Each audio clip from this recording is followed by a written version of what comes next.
You guys, so I'm going to do a reading for the United States, and I'm going to do a combination reading where at first I'm going to pull some cards to get us zoned in to what the topic is, and then we're going to pull up the chart of the United States, and I'm going to apply the cards to the chart, and we're going to see what is going on with us right now because things are just crazy. All right, so I've got my Handel Tarot, my absolute favorite right now. Now, I've been using the Handel Tarot online on facade.com. If you don't know about facade.com, you should. Free tarot, free runes, I Ching. They have all of these things you can do. It's fantastic. And this deck came out in like the 90s at some point, and so I started using it then, and I love it. So what is going on with the United States right now?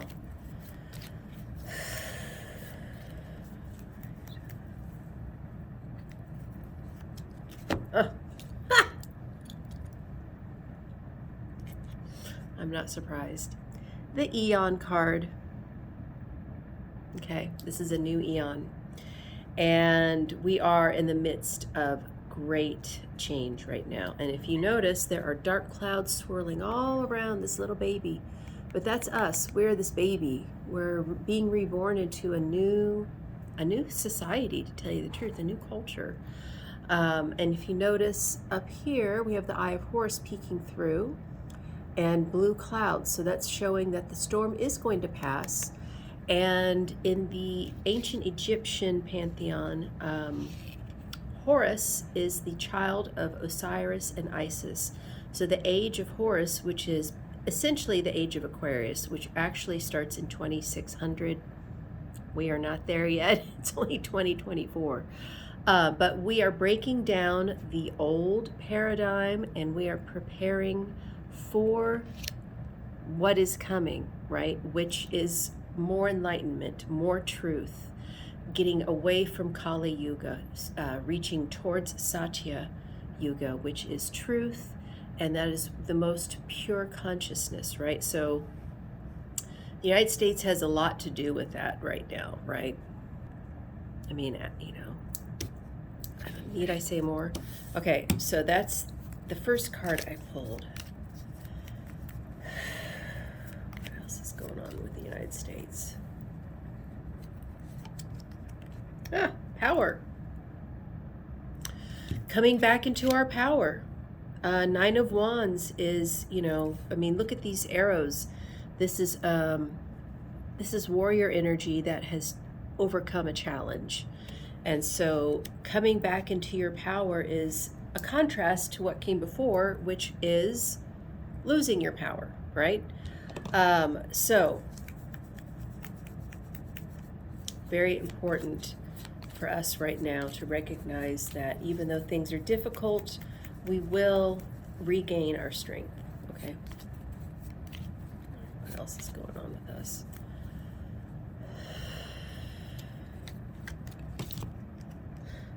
Son of Stones in the West, Prince of Stones.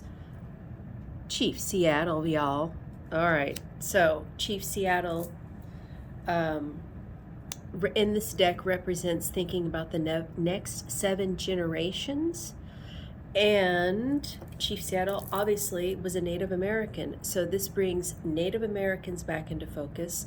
And if you know anything about their legends and myths and stories, one that's very prominent right now is the Rainbow Family Prophecy. And essentially all of these souls that have chosen to be incarnated right now are here to herald in this new age, okay? And we need to listen to the teachings of the Native Americans. We need their wisdom right now. What we've done to them, there are no words,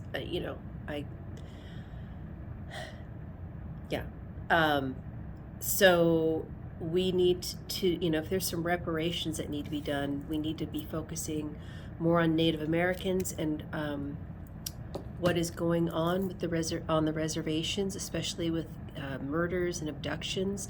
FEMA has a new code, which is Code Feather, and that is when a Native American has been abducted. So, yeah, it is time for us to really get back to our roots, listen to the elders, and think about the next 7 generations. What are we giving them? What are we leaving them? This is the focus right now. All right, let's pull another one.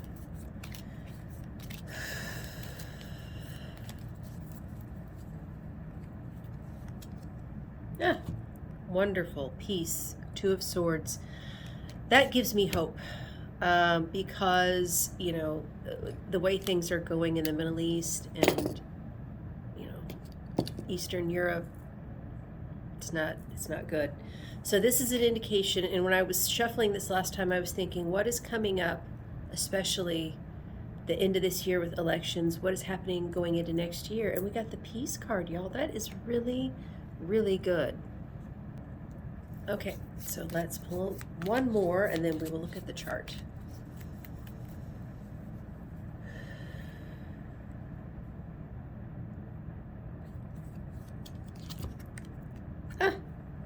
The High Priestess. So both Chief Seattle and the High Priestess are asking us to return to our spirituality. You know, High Priestess is someone who sits in seclusion. You know, she's kind of like the Pythia of Greece, right? Who the priestesses who are the oracles, right? And so being in that silence means she's alone all the time. And when this card comes up, it is wanting to return to a commitment in romance, return to, you know, everyday life. But it is definitely asking us to become a more spiritual society and to honor the divine feminine and to honor women's reproductive rights, you know, equality in jobs, you know, getting the same pay as somebody else. All of that stuff are issues of the divine feminine. And so having this as the last card I'm going to pull today, I pulled 5.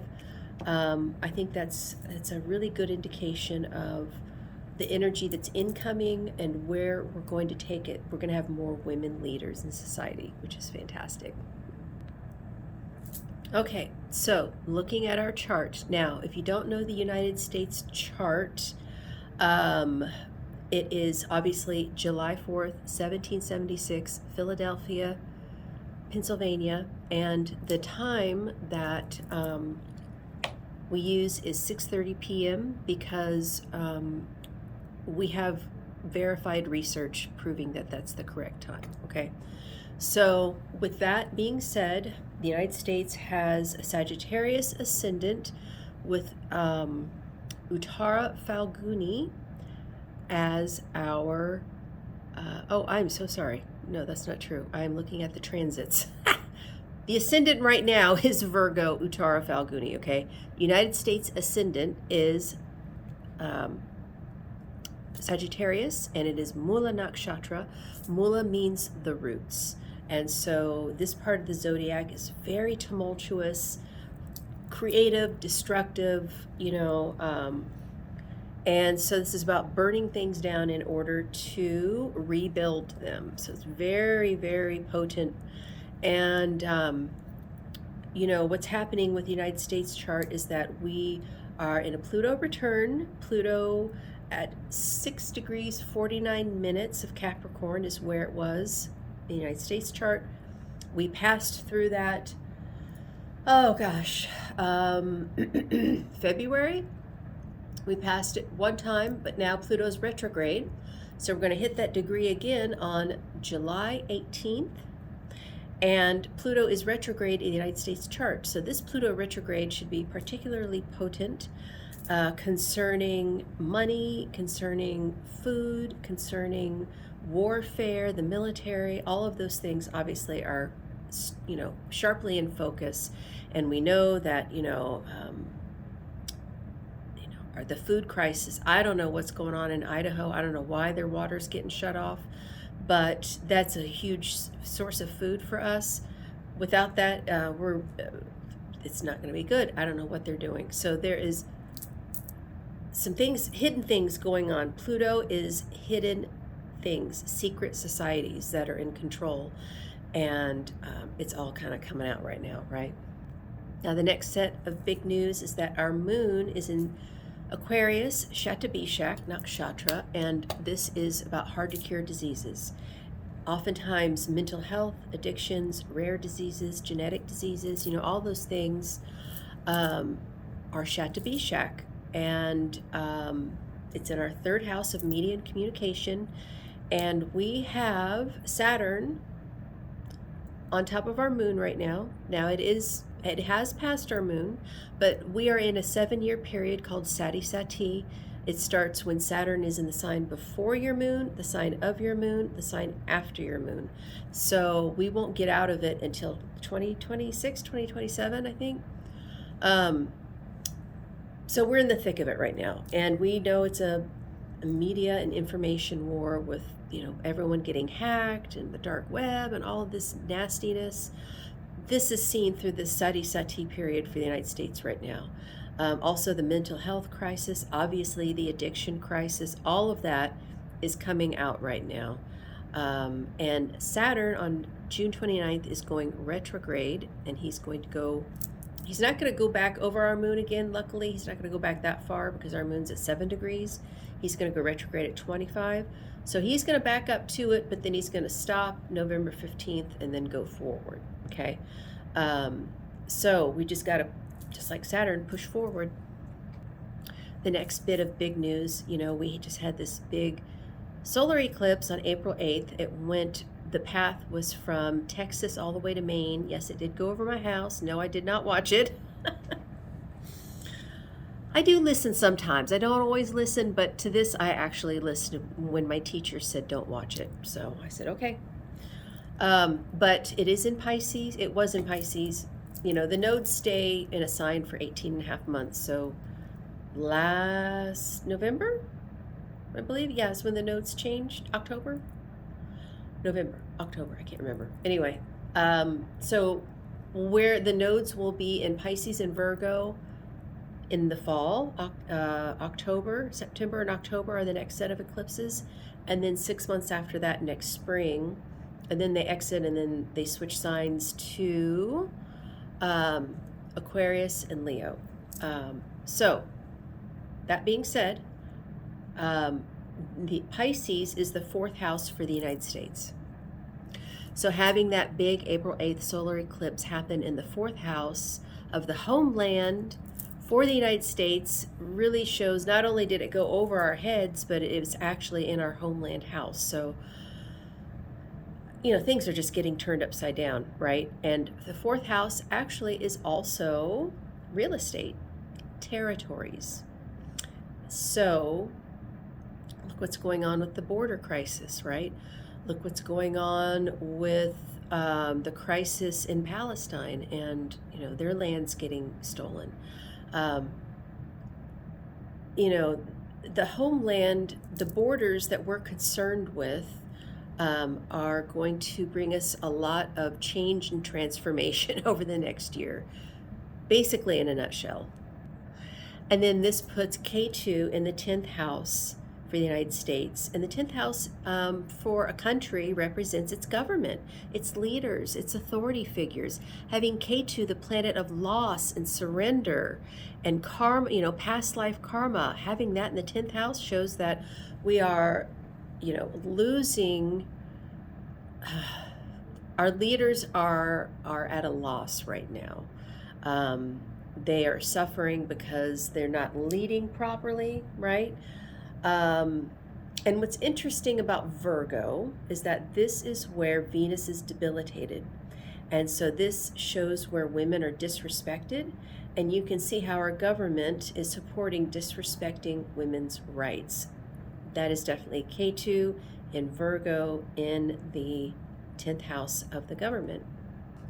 Now let's talk about something good, right? So Jupiter, the great benefic, went into Taurus. Now remember, this is sidereal astrology. This is not Western astrology. You can't use the tropical zodiac with what I'm saying, okay? So May 1st of this year until May 4th of next year, we have Jupiter in Taurus, Venus' sign, and for the United States, that is in the 6th house. Now, the 6th house is the house of health. It is the house of service. It is the hands-on work that we actually do in our job, right? 10th house is what our career is, and it's our reputation in our career. But 6th house is the actual work that we're doing. And 6th house is also, past life karma is put there. But when planets travel through our 6th house, especially Jupiter, because 6th house is also open enemies, right? Jupiter's protecting us. So thank goodness for that, because, the things that our government are doing right now are attracting a lot of opposition. So we really need Jupiter's help right now. And speaking of opposition, so in a country's chart, you will look at the 7th house. Now, in an individual's chart, the 7th house is marriage, committed partnerships, like a business partnership, right? That 7th house matters. But for a country, it is opposite the 1st house, which is the self. So these are our opponents, right? So right now we have, and it's just this month, right? But Sun's in Gemini, Venus is in Gemini, Mercury's in Gemini, and the United States has Mars, Venus, Jupiter, and Sun all in Gemini in the 7th house. So essentially we're having a Venus return. It happens once a year. Having a solar return obviously happens once a year. Honestly, I think it's having all these planets together. I mean, the sun, they say, is a malefic, but I think he's kind of neutral, because he's just different. He gives us life. How can he be bad? But he can burn other planets. So essentially, all of these planets are combust the sun right now, and so they can't really operate properly. Sun can't operate properly because he's overcharged by all this energy, and he starts to have more solar flares, right? So essentially, I think that especially once the sun goes into Cancer at the end, in the middle of next month, things will really start to thaw out as far as diplomacy with other countries, peace negotiations. It's like they want the peace, it's all there, but because everything is combust the sun, it's not quite coming to fruition yet. But I think once the sun steps into Cancer, hopefully this will bring some relief. Now, the United States has their Rahu, North Node of the Moon, which indicates fate and destiny. It is in the 8th house.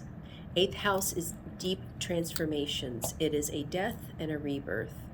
And in the sign of Cancer, it is about nurturing, family, women, mothers, and for individuals that have Rahu in Cancer, they are essentially here to mother others. They may or may not have their own children, probably do, but even if they don't, they are involved in nourishing others and helping them to feel accepted in this world. And, the United States also has, Mercury retrograde with Rahu. In an individual's chart, this is somebody who has ADHD and has a very difficult time thinking straight. Mercury in Cancer already has that quality, but Rahu is the head of the snake without the body, right? And so you put Mercury there, he can't think clearly. However, what it is good for is psychic intuition.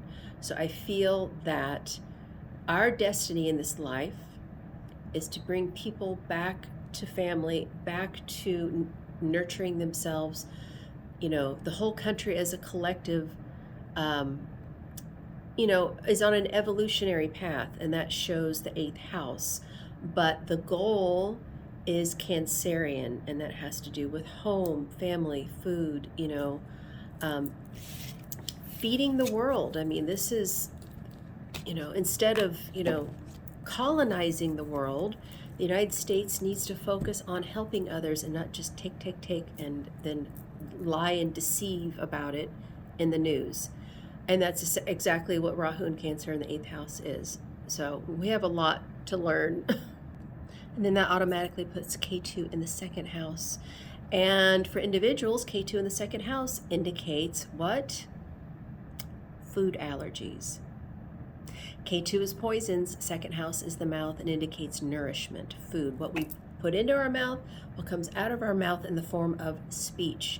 So we know we're having a hard time with chemicals in this country. You know, the things that are allowed here are not allowed in Europe. These are all things that are going to come out of this Pluto return as well, with K2 being there. So yeah, big stuff going on. And you know, that also ties into you know, talking about food. It's a health issue, right? And Saturn, the planet of, I call him divorce, death, and disease, but he's the planet of karma and time, is in Virgo, and that's in our 10th house. So, you know,